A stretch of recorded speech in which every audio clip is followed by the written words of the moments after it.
The award-winning and highly respected Culinary Arts program at Joliet Junior College provides world-class learning and hands-on experience that cover all aspects of the culinary industry. Accredited by the American Culinary Federation Education Foundation, JJC's Culinary Arts program provides training for future chefs, pastry chefs, bakers, caterers, restaurant and food service managers, and entrepreneurs. Students learn by working on the latest equipment in state-of-the-art facilities that were built in 2017. JJC's City Center campus features 2 fully functional student-run restaurants that provide students with the ultimate in both back-of-house and front-of-house learning experiences. The Culinary Arts faculty is composed of full-time, multi-certified culinary and hospitality industry instructors with a combined total of over 140 years of industry experience. JJC currently offers an associate degree in culinary arts and 3 baking and pastry arts certificates. Students pursuing a certificate or degree in the Culinary Arts program will learn the relevant skills needed to eventually become a supervisor, manager, or business owner in the culinary and hospitality industry. Visit jjc.edu/journey for more information. Hello everybody, my name is Mark Muszynski. I am one of the 2 pastry and baking instructors here at Joliet Junior College at the beautiful downtown City Center campus. Today I am coming to you from our beautiful studio kitchen, where I will be doing a demo of a coffee cake, which is very versatile. I feel that you can all do this at home anytime, and I know that you're going to enjoy it. So down here at the City Center, we have 5 floors of just beautiful kitchens. If anybody watching is interested in taking some classes, doing our whole program, well, then you come to the right place. Feel free to give us a call, check us out on the website, and make sure you come on down. We also serve lunch and dinners. I know we have some unique circumstances, but everybody that comes in the front door will get their temperatures checked. We do social distancing, we have our masks on, and you can come in for an unbelievable meal that you're never going to see anywhere in this area by some of our fine chefs. So there is lunch, and this semester we have a Thursday night dinner. So hope to see you there. Or again, if you're interested in a class or the whole program, we'd love to see you maybe take a class on bread baking or cake making or cookies. We have lots of options. So today I have a couple of samples up here of what we're going to make. The recipe for coffee cake, we'll have it on the website. If you want to jot it down later, make a copy of it, no problem. I've been doing this one for quite a long time.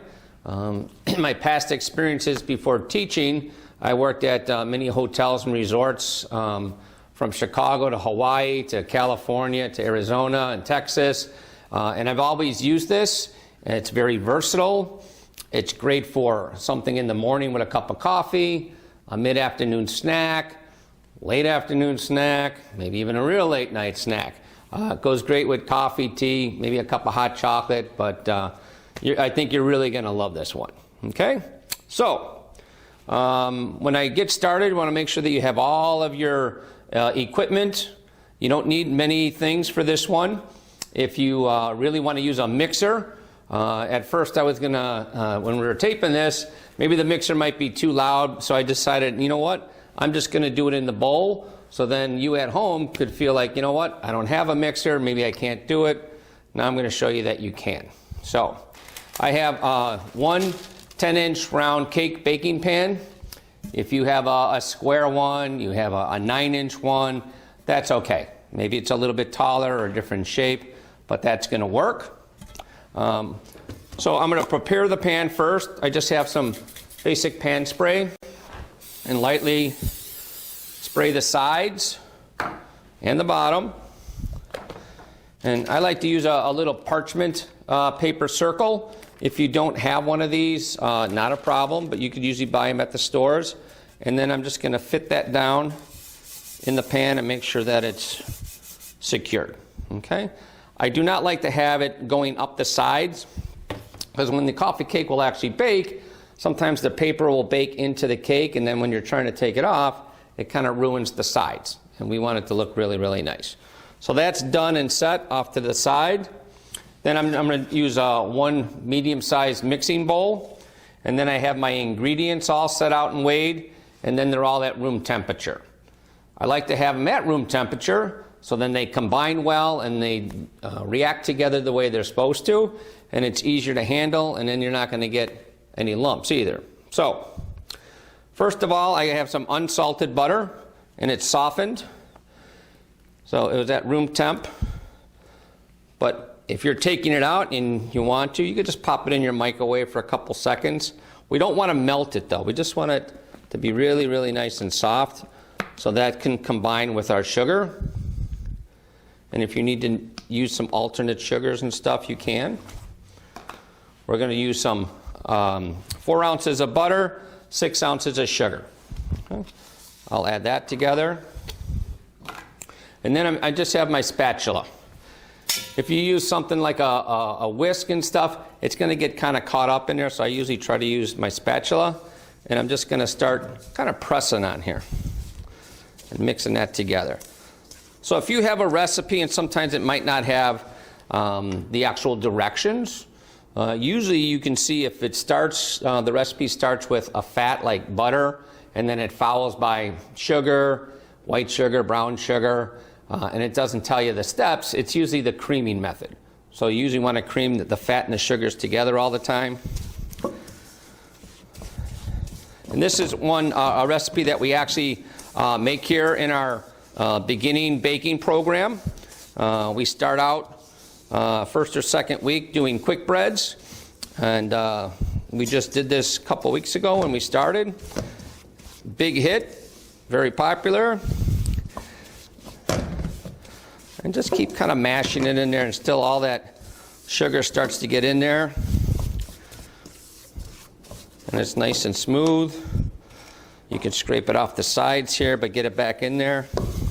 And then if you want to be a little bit more rigorous with it, if you wanted to use a spoon, you can do the spoon. The fat's going to coat all that sugar and kind of getting a little bit of air into that. Okay. Again, going back to why do we have all our ingredients room temp, my next step is I'm going to add eggs. So I have 2 large eggs, and if the eggs are really, really cold, and this was already kind of room temp, you kind of defeat the purpose. We want this to kind of add to this foundation and blend nicely. Okay? Cold to butter, butter's going to chunk up again, and then you're not really going to get that kind of the emulsion that you want to get a smooth batter. Okay? Just a little bit more. If you're using a machine, again, a paddle, and you see it doesn't have to be whipped on high, but you usually see a little bit of a color change. The butter will lighten a little bit because it's getting aerated. So, okay, looking good. Then I'll have my eggs, and I'm going to do a little bit at a time. Don't just dump it all in, just a little bit. So maybe about 1/3 of that, and slowly kind of incorporate. So now this thicker mixture is going to break down because of the liquids, but we want it to be consistent. It also comes a little bit easier to mix now. And it gets a look like that. We'll go to the next 1/3 of eggs. Again, slowly mix so you don't splash yourself. All right.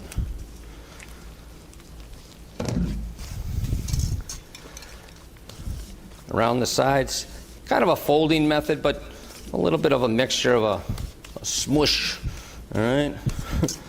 Sometimes you get some odd terminology in the kitchen. You know, I just smush that together. A pinch of that, a whisper of that. All right. We're just gonna get that all mixed up. Yeah, that's looking good. Okay. And then I'm gonna put the last of my eggs. Okay.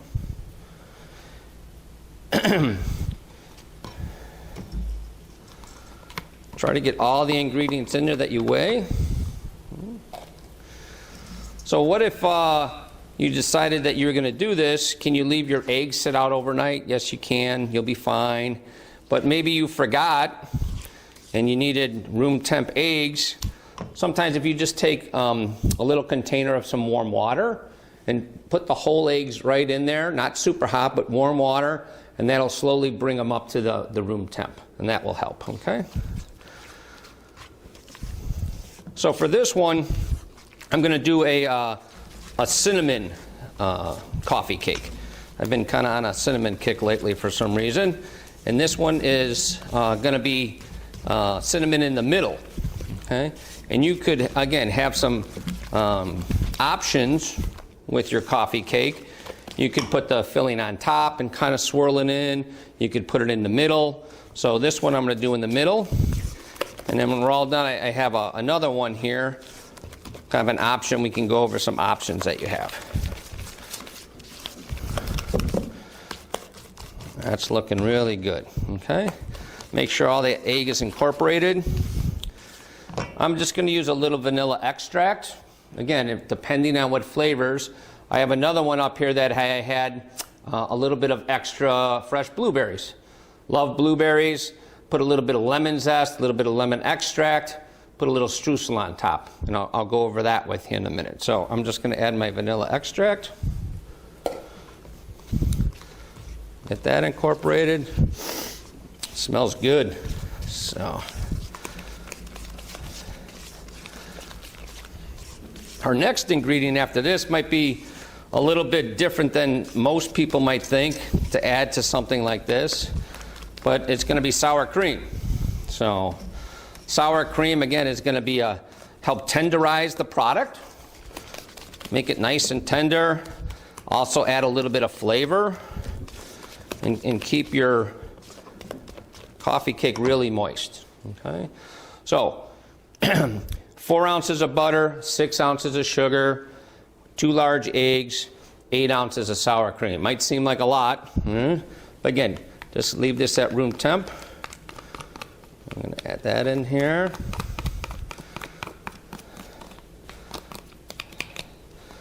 You know, so someone may be sitting out there right now, is like, oh, I wonder if I could put yogurt in there.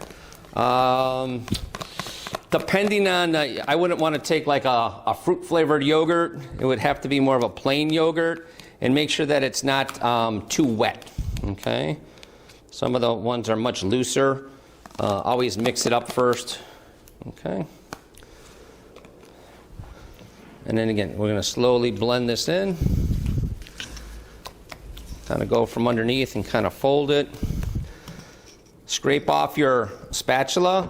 Sometimes that butter sugar mixture will kind of clump up. We want it to be, again, consistent. So the more you kind of scrape and get a consistent product, the better off your final product will be.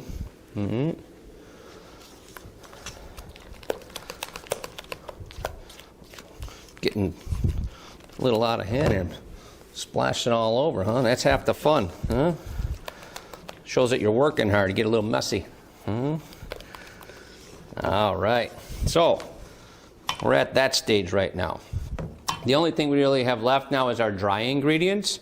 This one has 1/4 of an ounce of baking powder and 7 ounces of cake flour. If you don't have cake flour, you know, can I use all purpose? Definitely, okay? So I'm just gonna combine the two. Do you have to sift it? No, not necessarily, but it's a simple extra step. So I'm going to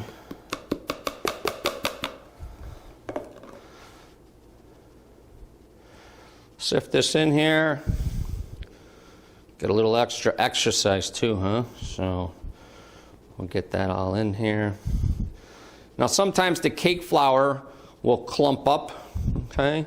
And again, just ensures that you don't have any lumps in there or anything. So this is a very fine sifter. Obviously, if you have whatever you have around the house will work. So it doesn't have any salt in it, but I've run across some people like, oh, I like to put a little pinch of salt. That's not going to hurt it either. So, and then hopefully I'll show you a little trick at the end on how you can modify this recipe. and make a whole new product out of it. And again, we use this one in class and at the school all the time. So our restaurants just opened up here a couple weeks ago. Our Thursday night dinners. I know I miss coming to all those and hope to plan on making a visit over there for some great food from Chef Bucci and all the students. They're doing some great stuff. And if you've never been here, then you're missing out. So, or maybe again, you want to come for lunch at the Savour restaurant with Chef Paul and Chef Bucci also. So, lots of good stuff. Our kiosk is even open too. I know this week my class was making a whole bunch of stuff for Valentine's Day, cookies and brownies, and we did some big heart-shaped cakes and specialty things. So, hopefully you make a stop by. Alrighty. Now we got all of our dry. Again, be a little bit careful. Again, we're going to kind of fold this in.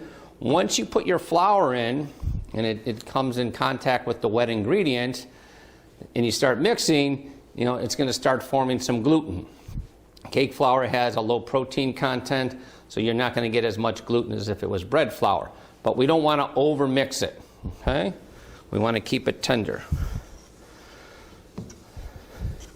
Again, just kind of going from the outside, rotating the bowl. You can go down into the middle and get on the bottom of that bowl. We want to make sure that all this dry gets incorporated.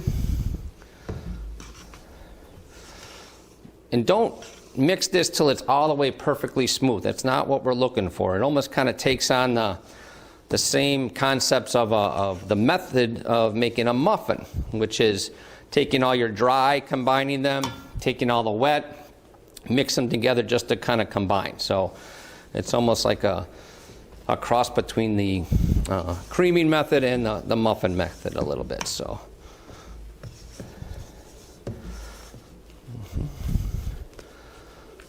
And then I could just kind of take the spatula and just kind of fold it through here. Turn it over, and we're almost there. You shouldn't see any dry flour though, but if it is a little bit, a lump there or a lump here, not a problem. That looks pretty good, okay? And again, we're going to get everything into that bowl, okay? So that's our mix, okay? So on this one, we added a little something, okay? This is like a cinnamon mixture. Some people may say, I'm just going to take some sugar and cinnamon and put it in here. You can do that too. This is just a little bit different version. This one has about 1/4 of a cup of brown sugar. All right. You could put this as amount of cinnamon to your liking. Okay, this one has 4 teaspoons. It also has a little pinch of salt and about 2 tablespoons of bread flour. And again, if you're at home, all-purpose will work just fine. So I'm going to add that.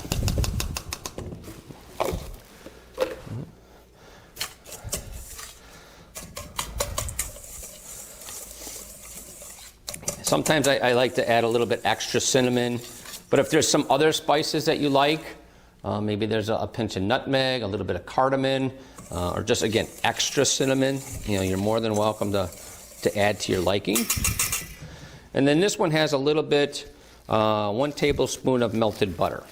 Okay? And it's not going to get like really, really wet. It just kind of lightly moistens it, and it just blends a little bit better into your cake. So, and give that a little mix. You'll see it kind of change color there. It gets a little darker because of the butter. But it's still on the granular or drier side. It's not going to kind of clump together. So, smell that cinnamon. It smells really, really good. I don't know about you, but when I'm baking stuff or I know I'm going to bake something, I'm already thinking ahead of time, like, oh, I can't wait till this coffee cake comes out of the oven. And it gets even better when it's when you start to smell it in the oven. And then that's when all your friends come by, hey, what are you making? Like, oh, now they come by. So here's our prepared pan. Again, it's 10-inch, sprayed, papered. You have a 9-inch square one, that's fine. And then I'm just going to eyeball the batter. I'm going to do about half. Okay. Put that down. I have a little offset spatula. And I'm just going to kind of spread it out evenly, best I can. And we're baking, and we're doing it at home. It's okay to have a little bit of imperfection sometimes. To me that tells me someone made it. Okay, it's not like a machine made it or it's pumped out in some factory or something. If it has a little inconsistency, that just shows someone's back in the kitchen putting their heart into it, a little bit of love to make something. And if it's a little bit off or something, that's okay. It's going to taste good, and someone actually put the time and effort in to make it. All right. So now I'm going to take all of that, okay, and just kind of evenly disperse this.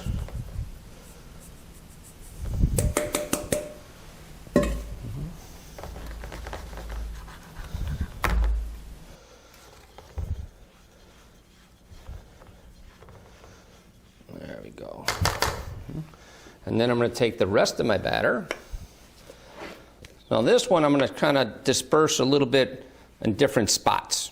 Okay, so then when I spread it out, I'm not going to get the cinnamon part all over the place. I want to kind of keep it in the middle. But again, if it kind of shows through or something, not to worry.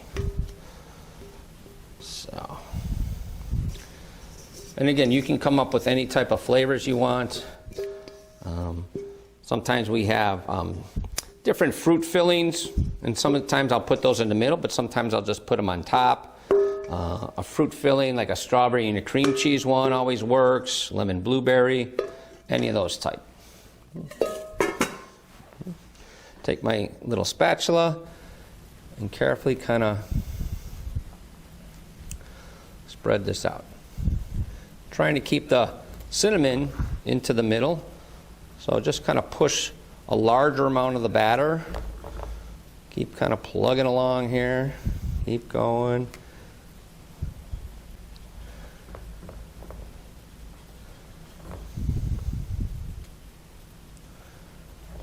Almost there.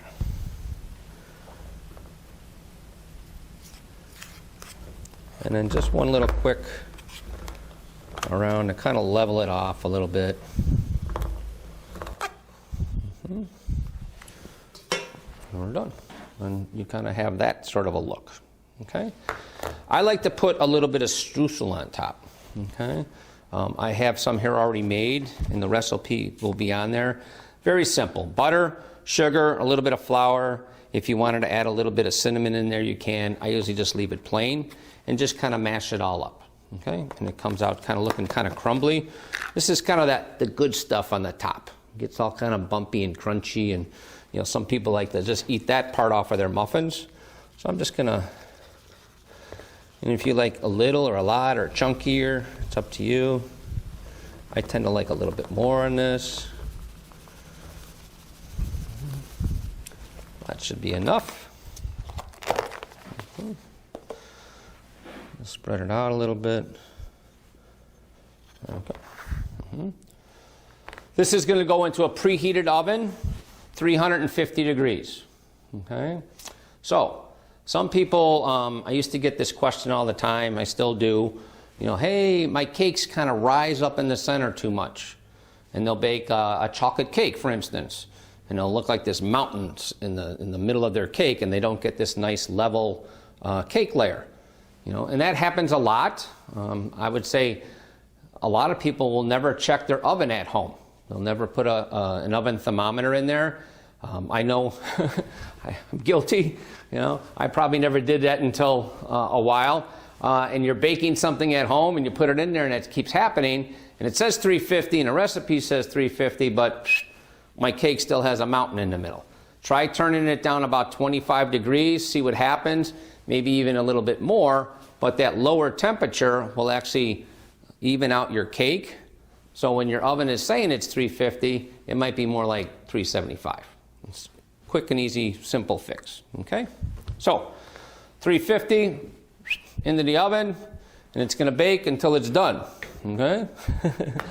Like, hey, how long does it bake? You know, every oven's going to be a little different. I would say probably 20 minutes to a half an hour. The middle of your cake is going to be the last thing to bake. When it's in the oven, it usually is kind of baking from the sides and kind of up. And that middle part, okay, probably old school, where you take a little toothpick, stick it in, see if it comes out clean. It's done. If you see that your cake's like pulling away from the edges, get it out of there. Okay, it's really done. Basically, a lot of that moisture is evaporating and it's kind of shrinking. And we don't want a little shrunken dried cake. Okay, get it out, and then you're going to let it cool. And sometimes the hardest thing is getting it out of the pan. If you're lucky enough to get it out of the pan, because maybe your family members are going to start digging into it anyways. So, but what I would do is take one of these little sheets. I would put it on top of the cake. Take a cardboard circle, put that on top, and then carefully flip the whole pan over. And then I could take the pan off, and then this paper will be on the bottom. I'll tear that off of the bottom of the coffee cake. You want to let it cool a little bit, and then I would take another cardboard, put it here, flip it back over, and then you have something like these two here. Okay, so let me move that over. So this one is a modified one. Again, I had the extra blueberries. So we just put fresh blueberries and lightly tossed them in there. A little bit of lemon zest, a little bit of lemon extract, and some of the streusel. And then just a little bit of powdered sugar to kind of decorate it a little bit. This one is a version of the one that I just showed you and made. I also have a little bit of icing. So you could sometimes buy this at the store. Otherwise, it's just powdered sugar, maybe a little bit of vanilla, maybe a little bit of milk. Okay, some people use milk or water. And then I'm going to drizzle that on there. Okay, I'm going to cut this first. So I have a nice serrated knife, and I'm just going to come straight down the center here and down. And if I'm cutting this for everybody, I like to make some nice even pieces. So I cut it in half, cut it in half. I don't want to cut them too small, but it depends on how many people might be coming over or how you want to do it, or kind of control your portions. But out of a 10-inch one, I probably wouldn't do more than 16 slices. And again, the easy part is you just keep cutting everything in half. Okay? So now I'm at 8, and I just kind of eyeball it right in the middle. Come through. And then you get a, oh mama, look at that, huh? You get that real nice thick layer of the cinnamon in there, kind of equal portions of your coffee cake, and then you got the crunchy stuff on top. That looks delicious. And then again, let me just finish cutting these here. Another nice thing is these freeze really well. You know, maybe you want to, Saturday's your baking day, you know, and I'm going to do 4 of these, 4 different ones, okay? I'm going to do a blueberry lemon, I'm going to do my cinnamon one, I'm going to do a strawberry cream cheese, and the other one we're going to do apple cinnamon caramel or something like that. You could wrap them up after they've cooled, put them in your freezer, and then just pull them out as you'd like to eat them. Another thing you can do is, you know, so like maybe today you make this and you want to make it nice and fresh. I'm going to wrap it, put it in my cooler, and then I'm going to wake up before everybody else wakes up, heat up the oven, put it in there, bake it, and you got a nice fresh coffee cake without all the work early in the morning. You could sit and enjoy your coffee. So that's our cinnamon one. And then we'll just hit it with a little bit of our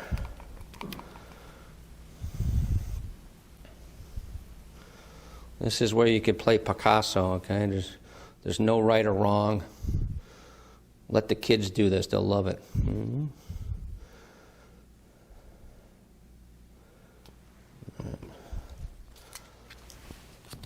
coffee cake.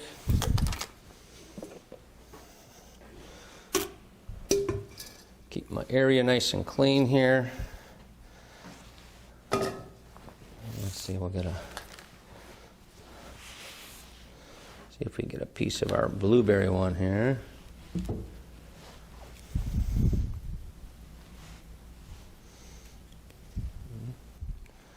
There you go. You can see the nice blueberries all in there, nice and fresh, and then a little bit of lemon flavor.